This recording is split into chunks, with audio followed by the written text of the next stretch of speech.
நீங்க தண்டனை கொடுக்க தேவையில்ல. என்ன தண்டனை கொடுப்பீங்க?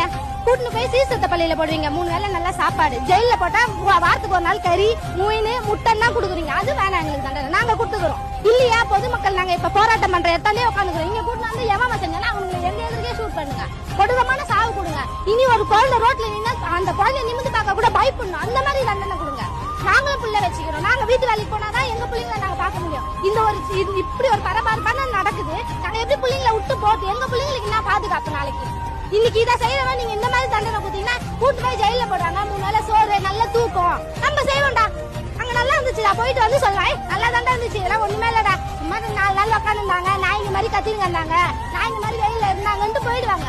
இதை இன்னொருத்தா செய்வாங்க. நீங்க இப்ப போலீஸ்காரங்க நீங்க தண்டனை கொடுக்க தேவையில்ல. நாங்க ஒரு புள்ளே பெத்த பொண்ணா நான் பேசுறேன். எனக்கு 2 பொம்பளை பிள்ளை இருக்குது. அதுக்கோசம் தான் நான் வந்து இவ்வளவு நேரம் நின்று பேசின்னு இருக்கோம். நீங்க தண்டனை கொடுக்க தேவையில்ல. நாங்க கொடுத்துக்கிறோம். நீங்க